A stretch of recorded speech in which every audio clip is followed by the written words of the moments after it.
everyone. Thank you so much for joining me today. My name is Dr. Princess Fomi Hancock. I'm a board certified psychiatric mental health doctor of nurse practice with group of clinics, POB Psychiatry, Pool of Bethesda Psychiatry in Arizona. And of course, we are also dealing with telepsychiatry all over. So you can check us out. All right. So today, if you have not had a chance to watch any of my previous videos, I seriously will urge you to go and watch some of them. There are some goodies waiting out there for you. And of course, I want you to like, right? Go to the YouTube, like it, place your comment, ask questions. Feel free to ask questions because that's what I do all day at my clinic here. So today I wanted to talk about anger attacks. Oh my goodness. Isn't that appropriate for the times that we live in right now? If anybody could tell me that America could be what we're experiencing today, oh my God, I would never have thought of it. Now you're watching the TV and you're seeing how people are slapping the air hostesses because, okay, they just didn't feel right about something. The air hostess asked them for something. They didn't want to wear their mask and all of a sudden they're beating down the air hostess. You have people that are going to the restaurant and they're told, oh, please, can you wear the mask, and they're throwing water at the restaurant. They're hostess at the restaurant. People are just angry. All right, angry. So my question to you today is, are you struggling with anger attacks? Today, I want to talk about how to gain your control over that. Is anger a constant struggle in your life? Do you feel like you're constantly ending up with regrets after you do the anger outburst? Then you say, oops, I'm sorry. And you find yourself constantly saying, I'm sorry. And now your loved ones are about to say, to the hand, speak to the hand because you're not sorry. Are you finding yourself in that? You say, does that sound familiar? Does that sound familiar that that is probably you? Do you find yourself like a road rage thing? Somebody just drive past you and you say, wow, oh yeah. You push the pedal like, it's on now. Or is it your parent that you're in the house and your parent is trying to say, hey, good morning? And it's like, what's great about the morning? Right?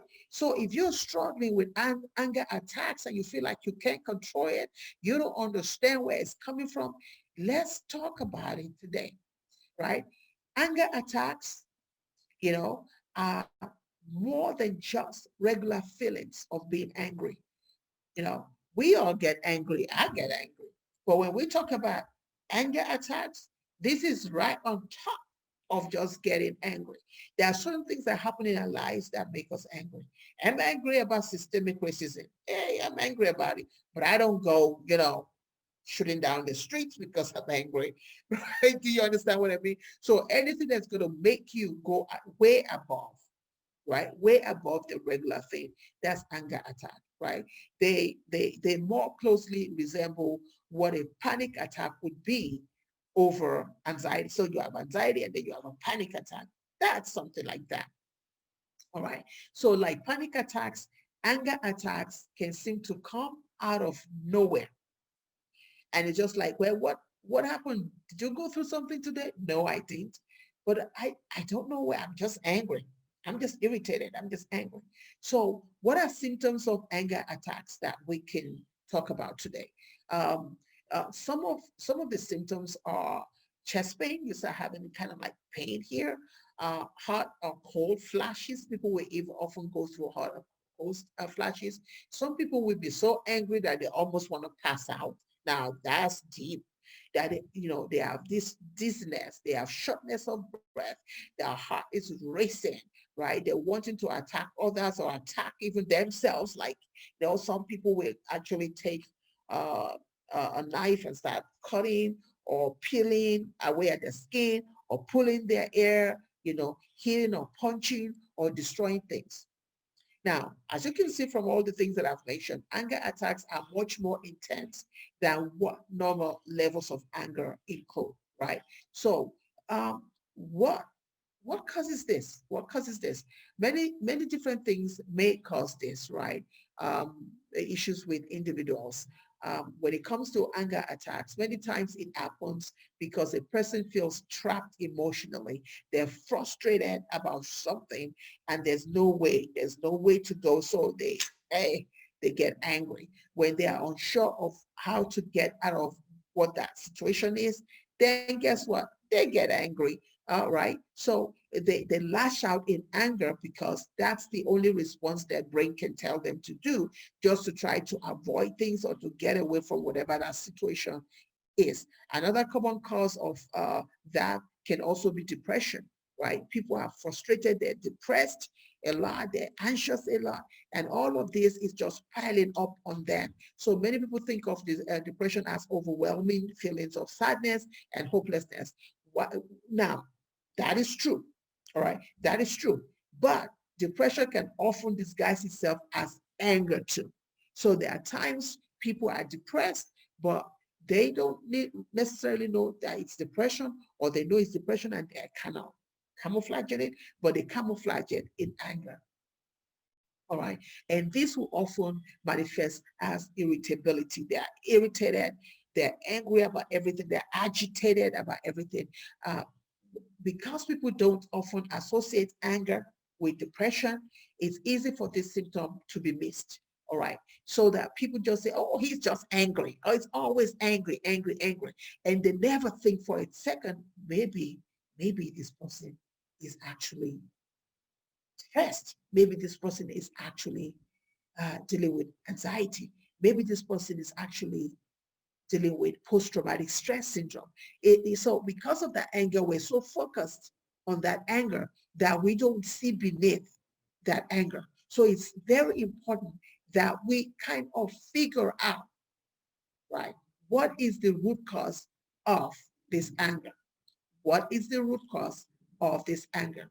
Some people struggle with anger because of depression, as discussed before, right? Some deal with it because they lack the ability to communicate. For example, an autistic child who does not have the right words to communicate, we often go into violent anger, right? We go into anger, banging of the head, do all kinds of stuff.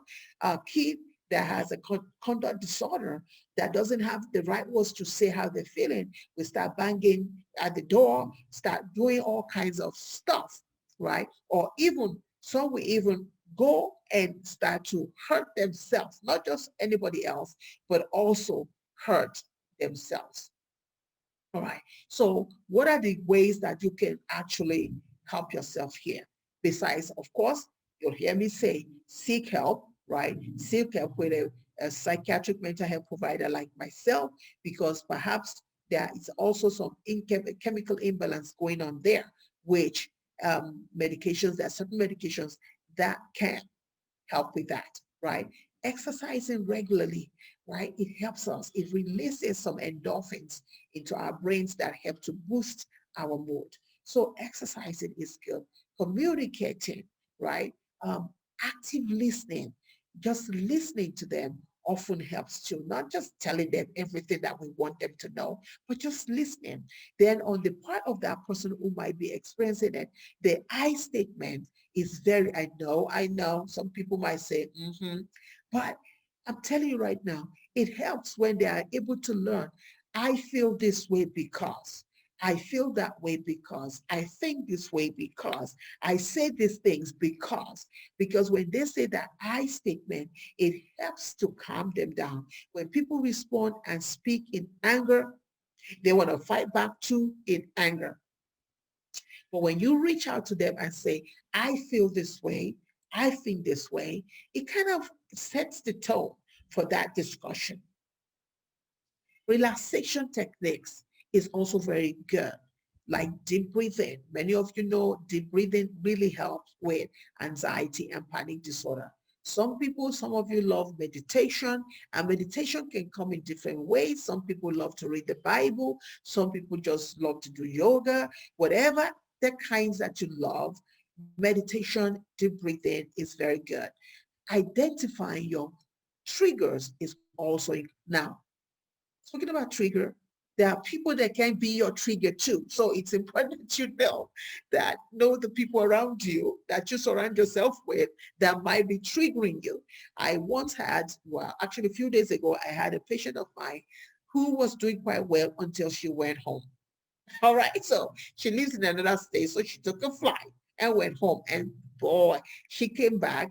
And when I saw her a few days ago, she was as depressed as I don't know how. She was more depressed than I saw her, that I'd ever seen her.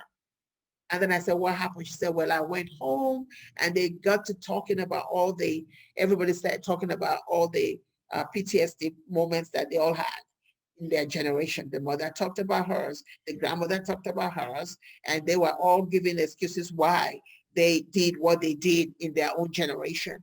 And of course, they laid everything at her footstep. And of course, you know what happened. She was depressed. And to top it off, she went home without using her medication. So that didn't help at all. So identify your triggers. Know how to handle your triggers. Above all, get professional help. All right? Get professional help. It just doesn't go away because you feel like it. You can't wheel it away from your life. You've got to work at making sure that it doesn't control your life, but that you gain control over it. Until next time, be inspired, be motivated, be of sentimental value. Understand that you, my friend, you are the hero in your life story. Do not allow anybody to rewrite your story. Until next time, bye for now.